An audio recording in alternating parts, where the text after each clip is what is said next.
तरुण माणूस आहे त्याला फार असं म्हटलंय गुरमी असते, त्याला धुंद असते नाही का, त्या धुंदीमध्ये तो जीवन जगतो. आणि म्हणून प्रभू काय म्हणतोय, तरुणा परस्त्रीकडे लक्ष देऊ नको, ती मधासारखी काय करते, गोड गोड बोलते, पण कधी फसवेल तुला कळणार नाही.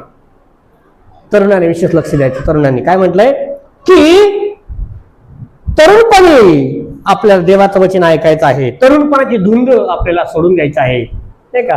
आपण म्हणतो काय धुंदी बाबा, याला कशाच्या धुंदी तू जगतोय, लोक म्हणतात नाही का, काय पोरांना धुंदी. अरे तुम्ही बघा, मला दाखवा लग्न झालेल्या कोणत्याही माणसाला तासून तास आपल्या बायको संग बोलतं कोणी. मला 5 मिनिटं बोलायचं, 5 मिनिटं लय झाले, 2-3 सेकंद बोलायचं मला काटाळा तुम्ही ठेवा. आला फोन समजा बाई सर, आपण बोलतो का, नवऱ्याचा फोन आला तर आपण म्हणतो आई बाई बरं झालं, आपण सांगा काय काम आहे ठेवा. पण हे तरुण काय बोलतात बाबा, मी बघतो रस्त्यावर बघा, रोडला बघा, शिव पाटीला बघा, गेट ऑफ इंडियाला बघा, पुढे बघा, कानात वायरी घातल्या तर रात्रंदिवस बोलतात. मग काय बोलतात